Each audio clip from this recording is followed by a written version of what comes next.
My son-in-law leaned across the dinner table, pushed a plate toward me, and said, "Go ahead, old man. Eat up. I made it special just for you." He was smiling when he said it. That wide, practiced smile he'd been using on me for 3 years, the one that never quite reached his eyes. I looked down at the plate. Pot roast, mashed potatoes, green beans. Everything looked normal, but something made me hesitate. Maybe it was the smile. Maybe it was the way my daughter, Melissa, suddenly looked down at her own plate the moment he said it. She didn't look at me. In 34 years of her life, she had never once avoided my eyes at the dinner table. I picked up my fork, then I set it back down. "Give me a second," I said, "old bladder." I pushed back from the table and walked to the bathroom down the hall. I stood at the sink and ran the cold water and looked at myself in the mirror for a long moment. 63 years old, retired electrician, widower for 6 years. I had spent 4 decades reading people, contractors, foremen, building inspectors, and I knew when something was off. When I came back to the table, my son-in-law Marcus had gotten up to get himself another beer from the kitchen. Melissa was scrolling on her phone, not eating. Their little boy, my grandson Cooper, was in the living room watching cartoons. The plates were exactly where we'd left them. I sat back down. I looked at my plate. Then, very slowly, I reached across and switched it with Marcus's plate. I don't know exactly why I did it. Call it instinct. Call it 63 years of paying attention. When he came back and sat down, he glanced at the plates once, just once, and then he started eating without a word. We finished dinner. I helped clear the table. I drove home to my house 12 minutes away, the same house I'd owned for 27 years. By 9 o'clock that night, Marcus was in the emergency room. Let me back up, because this didn't start at that dinner table. It started the way most quiet disasters start, slowly and then all at once. I retired at 61 after a good run, 38 years as a licensed electrician, the last 15 running my own small operation out of Raleigh, North Carolina. When I sold the business, I walked away with enough to be comfortable. Not rich, but solid. I owned my house outright. I had a retirement account. I had a small commercial property on the east side of town that I rented out to a physical therapy clinic. That building was worth about $420,000, and it generated steady income every single month. My wife Margaret passed from ovarian cancer 6 years ago. That was the hardest thing I've ever lived through, and I won't say more about it than that, except that after she was gone, I held on to the things she loved. The house.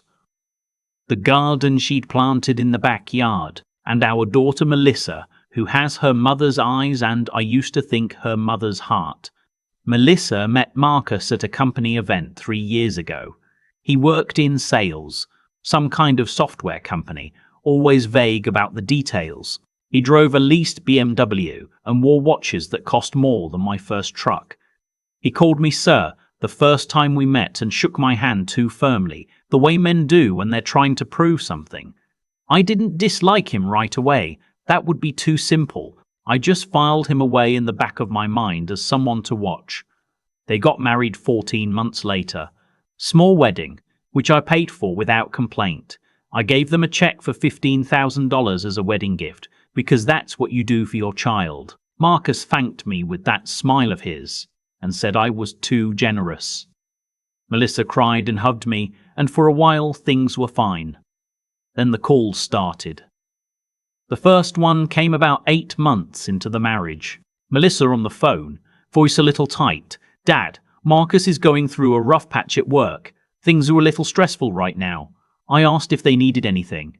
She said no. 3 days later, she called back and said, actually, could I loan them $6,000 just to cover some things? They'd pay it back by the end of the month. I sent the money. The end of the month came and went. I didn't say anything about it. 4 months after that, Marcus lost his job. Also, Melissa told me. He was in between opportunities. He was looking at some exciting possibilities.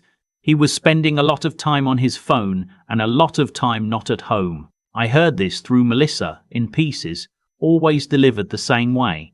Casual, almost breezy, like she was reporting weather. The loans kept coming. 3,000 here, 5,000 there. I kept track in a notebook I kept in my desk drawer, the same kind of composition notebook I'd used for job estimates my whole career. Old habit, I wrote down every date, every amount, every conversation I could remember. By the time of that dinner, I had loaned them in total $41,000. Not 1 cent had been repaid. About a month before that dinner, something happened that I haven't been able to shake since. I take a blood pressure medication, have for years. Lisinopril, 10 milligrams, once a day. Nothing unusual.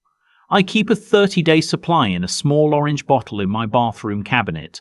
I'm consistent about it, the way you have to be when you get to my age. You don't miss doses. Marcus and Melissa have been over the previous weekend, helping me, or so I thought, clean out some of Margaret's old things from the spare room closet. It was Melissa's idea. She said she wanted to keep a few of her mother's things before we donated the rest. I said, of course. We spent the afternoon going through boxes. Marcus wandered around the house, said he needed to use the bathroom twice. The following Tuesday, I took my pill with my morning coffee, and within 20 minutes I felt strange, lightheaded, heart beating too slowly, too hard. I sat down on the kitchen floor with my back against the cabinet because I was afraid to fall. After about 10 minutes it passed. I wrote it off as dehydration, but it happened again Thursday. Same feeling, same timing. I am not a pharmacist, I am not a doctor, but I have been alive long enough to know my own body, and I knew that something was wrong with those pills. I drove to the CVS across town, not my regular pharmacy, and I asked the pharmacist there to look at one of my pills. I didn't make a big production of it. I just said I'd been having some unusual symptoms and wanted to make sure I had the right medication. She looked at the pill, looked at my bottle, and after a moment she got very quiet. She said the pill I showed her did not match the coating and size profile of the lisinopril I was prescribed. She asked me very carefully where my medication had come from. I told her it was from my bathroom cabinet. She told me I should go to my doctor immediately and not take any more pills from that bottle. I thanked her. I walked out to my truck. I sat there for a long time. That evening, I went back to my medicine cabinet and I took every pill out of that bottle and I put them in a Ziploc bag and I labeled it with the date and put it in my freezer behind the peas. I refilled my prescription the next day and I started keeping the new bottle in my locked toolbox in the garage. I didn't call the police. Not yet. I know how that looks. People reading this are probably shouting at the screen right now, why didn't you call someone? And all I can tell you is that this was my daughter.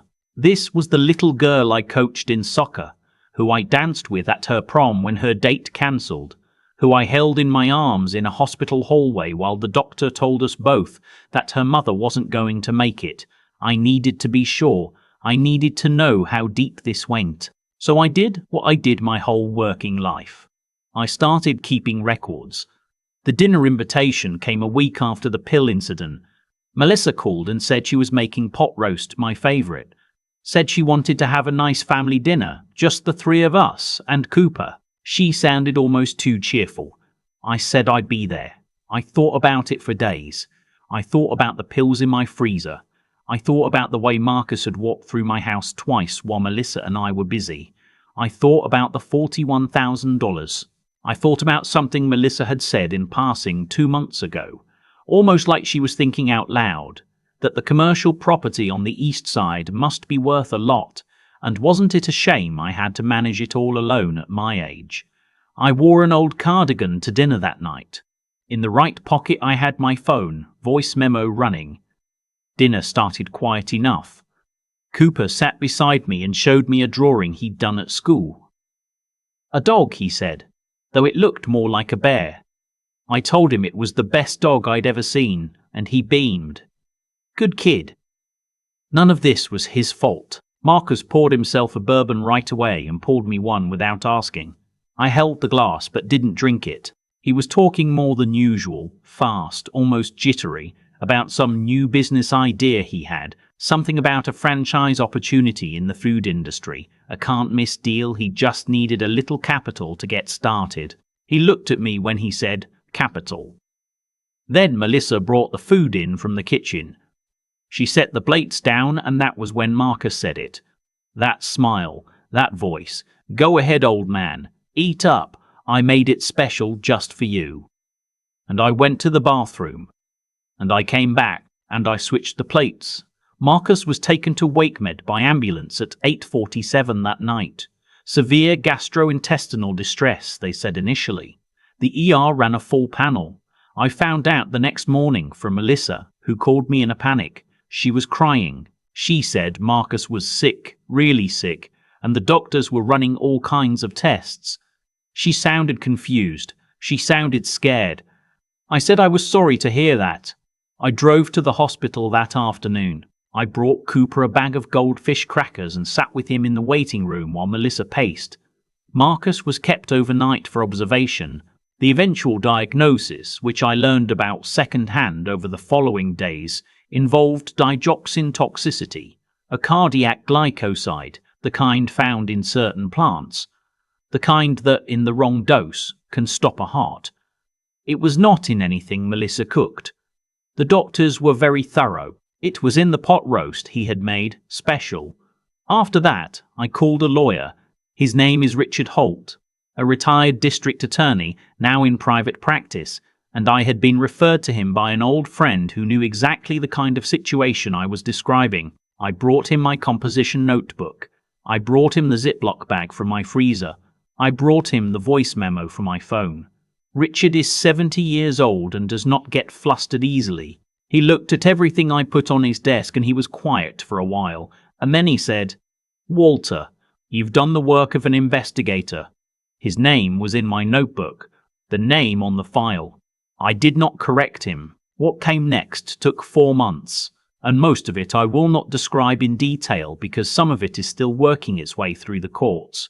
But I can tell you what we found. Marcus had taken out a home equity loan against my commercial property 6 weeks before that dinner.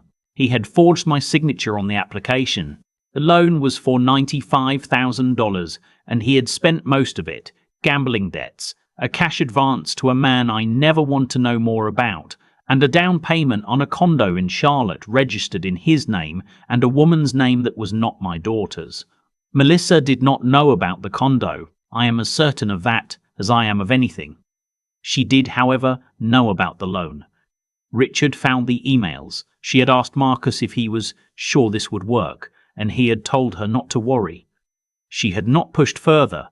Whether that makes her complicit, the law will decide. As her father, I have decided nothing yet. That wound is still too raw. Marcus was arrested on a Tuesday morning. I know because Richard called me the moment it happened. Fraud, forgery, and 1 count of administering a harmful substance. North Carolina General Statute 14.401.16. His bond was set at $200,000, and the fraudulent home equity loan, once discovered, was flagged to the bonding company, which complicated his ability to post bail considerably. He spent 42 days in the Raleigh jail before his family in Ohio got together enough money to spring him. He had a public defender for 3 weeks until a private attorney came in from Charlotte. I recognized the attorney's name, the same firm Marcus had mentioned once, very casually while we were watching a football game. "Good lawyers," he'd said, "expensive, but they get results." I had not understood at the time why he was telling me that. I understood now. There is a thing that happens to you when someone you love turns out to be a different person than you thought. It is not like grief exactly, though it has grief in it. It is more like vertigo. The floor keeps moving. You keep reaching for the wall. Cooper stayed with me for 6 weeks after the arrest. Melissa was in no condition to be alone with him and in no state to take care of anyone, including herself. He and I watched a lot of baseball together. I taught him how to make scrambled eggs. He asked me once, very quietly, if his dad was coming home, and I told him I didn't know yet, and that sometimes grown-ups made mistakes that had consequences, and that none of it had anything to do with how much his dad loved him. I don't know if that last part is true, but he is 7 years old and he deserved to hear it. Melissa and I have spoken, not often and not easily. She came to the house about 3 weeks after the arrest and sat at the kitchen table, the same table where her mother used to help her with homework, and she didn't say very much at first. She just looked at her hands. She said, "I didn't know about the food, Dad. I need you to know that." I told her I believed her. She said, "I knew some of it was wrong. The loan. I knew." I didn't say anything, she said. I was scared of him.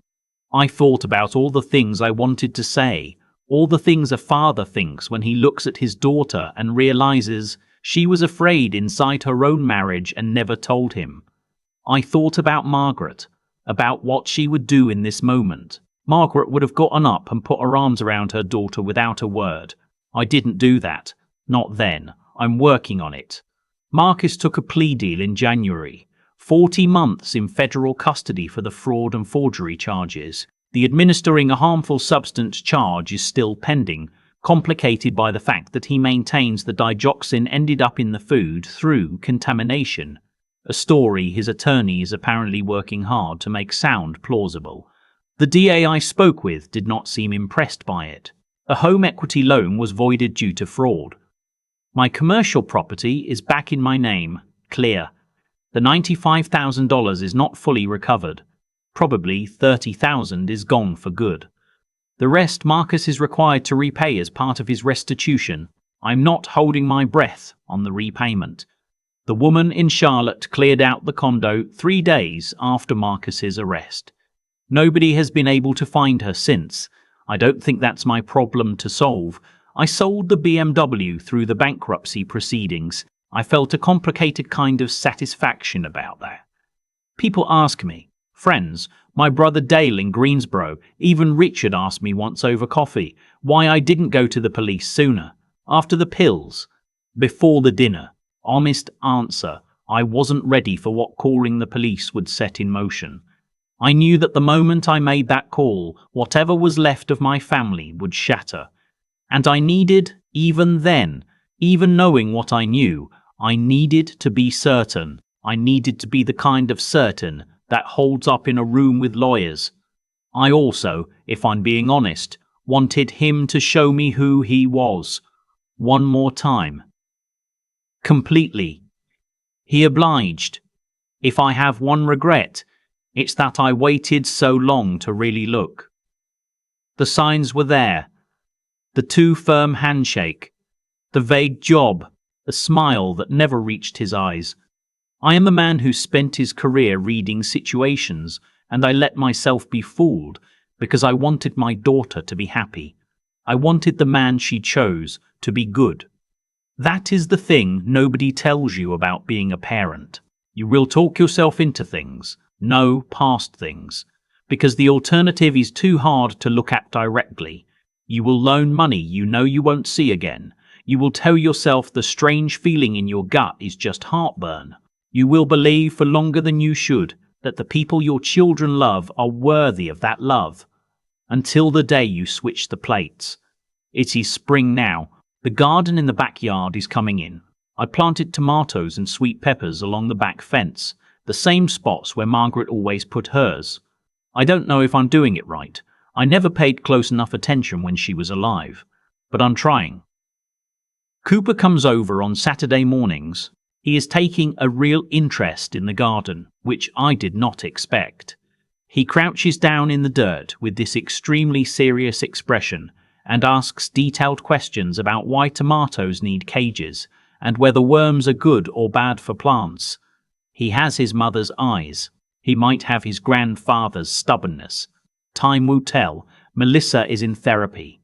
She is living with a friend on the north side of Raleigh.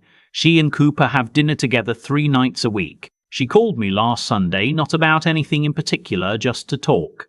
And we spoke for about 40 minutes about nothing much. The garden, a book she was reading, a pothole on her street that had been there since November. It was the best conversation we'd had in over a year. I am 63 years old. I've buried a wife, rebuilt my life twice, and apparently added amateur evidence collector to my skill set in my retirement years.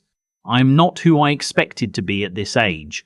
None of this is what I expected, but I am still here. I am still standing in my kitchen on Tuesday mornings, drinking my coffee, taking my medication from the locked toolbox that now sits on my kitchen counter because I never quite got around to moving it back to the garage. Some habits you keep. I look out at the backyard most mornings, at the garden coming up along the fence, and I think about what Margaret would make of all this. I think she would be furious and sad, and then she would make a pot of coffee and sit across from me at the table and say, "Okay, so what do we do next?" That was always her question. Not how did this happen? Not why didn't you see it sooner? Just what do we do next? I am still working on my answer, but I'm working on it. I've thought a lot about what Marcus believed when he sat down at that dinner table. He believed I was old. He believed I was lonely. He believed that a man past 60, living alone in a house full of his dead wife's things, would be too tired or too sentimental or just too worn down to fight back. He looked at me and he saw a door left unlocked. That's the thing about people who operate the way Marcus operated. They are very good at identifying weakness and very bad at identifying strength that doesn't announce itself. They mistake quietness for defeat. They mistake patience for ignorance. I never corrected that impression. I let him keep it right up until the moment he needed a lawyer, and I handed everything to Richard in a Ziploc bag. What I've come to understand, sitting out here in the backyard watching Cooper crouch over the tomato plants, is that the choices we make compound. Every small decision Marcus made, the first lie, the first forged signature, the first time he looked at my daughter and calculated what she was worth to him instead of who she was, each one made the next one easier and the one after that easier still. That's not a mystery. That's just how it works. You practice something long enough, you get good at it. He got good at taking, he got good at deceiving, and then one evening he sat across from a 63-year-old man and he was so confident in his own ability to deceive that he forgot to be careful. I'm not a saint in this story. I waited too long. I told myself it was strategy, and some of it was, but some of it was also fear. Fear of what I would find, fear of what it would mean for Melissa, fear of becoming the kind of father who tears his daughter's life apart, even when that life is already tearing itself apart without my help. I have to sit with that.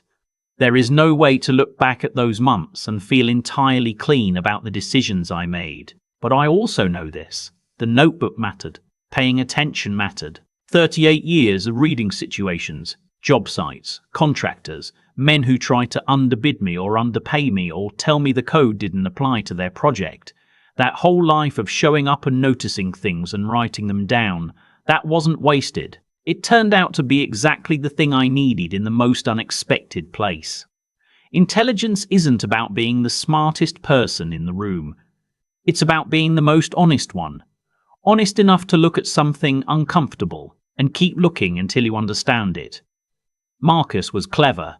He was not honest, not even with himself. And that gap between clever and honest is where the whole thing fell apart for him. What I want Cooper to know someday, when he is old enough to understand any of this, is that his grandfather did not win because he was tough or because he got lucky. He won because he kept a composition notebook and told the truth to his lawyer. That's it. The most ordinary tools in the world. And the tomatoes are coming in well this year. Margaret would have been glad about that.